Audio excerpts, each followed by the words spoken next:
O que que faz um ser humano ser humano? E aí, galera, tudo bem? Quem falou cheio de... Cara, eu tava falando desse assunto agora. Eu gosto muito de coisas tipo Akira, Ghost in the Shell, Blade Runner, o original e o 2070, 2077. É, Todos eles versam principalmente sobre o que que faz uma pessoa ser uma pessoa. Então, no Ghost in the Shell, você tem, por exemplo, a policial principal, ela é um ciborgue, então ela tem uma forma física humana, ela tem um pensamento basicamente similar a um humano, e só que é um corpo biônico, não é um corpo natural humano, é um robô, basicamente com um tipo de cérebro pensante. E aí o filme discute, né, tipo, por que que ela não é humana? Qual que é a diferença dela para os humanos, né? Então o filme discute bastante isso. Akira também fala bastante sobre isso, fala sobre um milhão de assuntos, mas fala muito sobre o que que faz uma pessoa ser uma pessoa, né? Tipo, qual que é o limite da humanidade? Blade Runner também, total sobre isso. Tipo, por que que ai caralho, os replicantes não são considerados humanos? Tipo, eles têm pensamento, eles têm uma linha de pensamento, eles têm uma série de coisas, uma forma física humana, mas eles não são considerados humanos. O 2077 começa a engatar uma mudança nessa lógica, né? Então, assim, o que faz a gente ser a gente? Tipo, a gente não surgiu da forma que a gente é hoje, né? A gente descende de seres muito parecidos com nós, que tem muitas diferenças na forma de pensar, de se comunicar, de fazer as coisas. E a humanidade ela evoluiu massivamente durante a história. Então a gente começou basicamente vivendo nas florestas, e o ser humano ele tem uma capacidade de mudar o ambiente dele. Ele é um dos pouquíssimos seres vivos que tem uma capacidade ativa de mudar o ambiente. Então, tipo, sei lá, um castor faz isso. Mas, de resto, a maioria dos animais, por mais que eles impactem a natureza, não é o plano deles, não é isso que eles estão querendo fazer. O ser humano, não. O ser humano faz tudo ativamente. Então, quando a gente derruba uma floresta e sobe uma cidade, esse era o nosso plano, deixar de morar na floresta para morar numa cidade. E a gente mudou o planeta inteiro com base nisso. E aí, novas formas de se pensar um ser humano foram surgindo ao longo da história, né? Então, robôs, por exemplo. Tipo, você fazer um robô com um corpo meio humanoide, uma forma meio de humano, que segue, por exemplo, regras, e você pode pedir para ele ser o teu servo para fazer, tipo, arrumar a tua casa, fazer teu trabalho. Essa é uma ideia super antiga na humanidade. Tipo, você fazer um robô humanoide que faça as coisas por você. Só que aí os próprios conteúdos de filmes e séries pensam assim, pô, por que que um robô...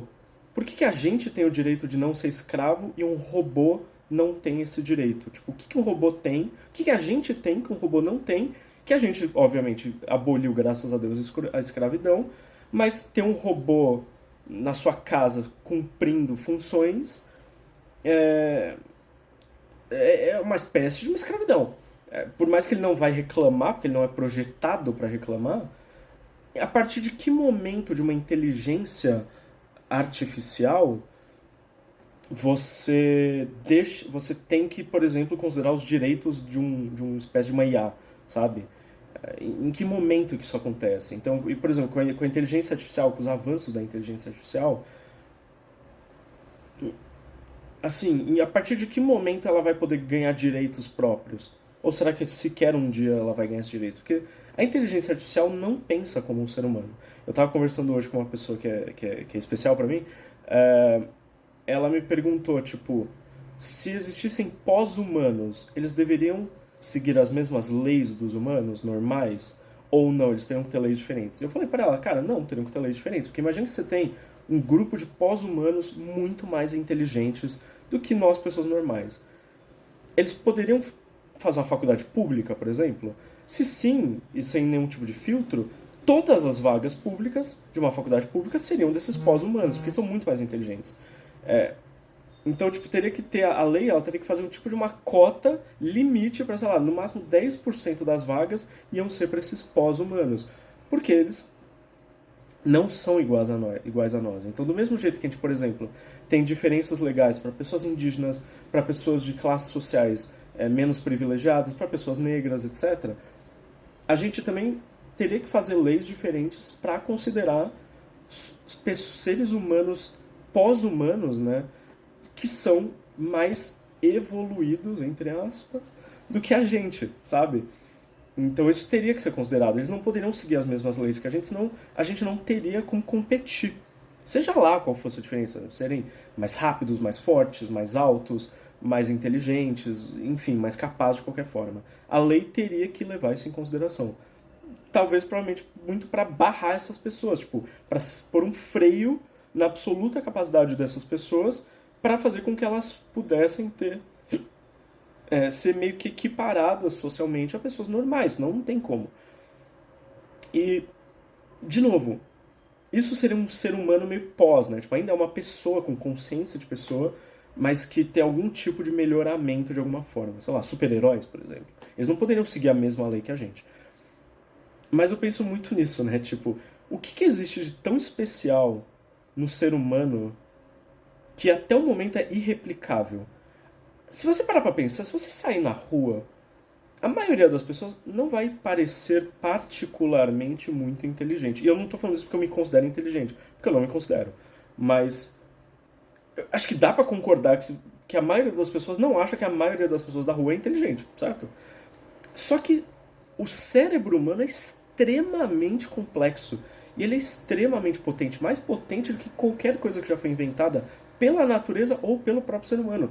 Tanto que a gente ainda está no processo de tentar desenvolver algo, uma forma de pensamento minimamente tão complexa e capaz quanto a mente humana. E a gente não conseguiu. Por exemplo, a IA, ela ela não faz o processo humano de pensamento. Por mais evoluída que ela seja, e gaste milhares de recursos e drene água e use supercomputadores e petabytes de memória RAM, ela não consegue fazer a mesma coisa que o mais absolutamente ignorante dos seres humanos consegue fazer naturalmente.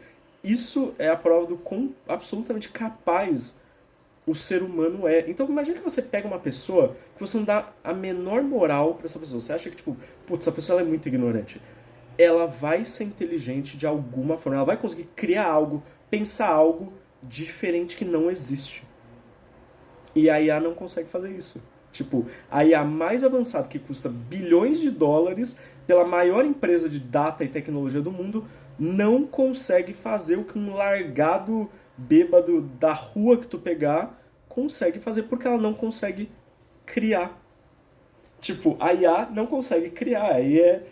Ela não cria nada. Se ela não tiver informação prévia, ela não consegue criar nada. E beleza, o pensamento humano, ele passa por um processo, ele é construído com base em tudo que acontece previamente. Então você é um resultado da criação dos teus pais, da tua vivência, dos seus amigos, da escola, da igreja, pororó.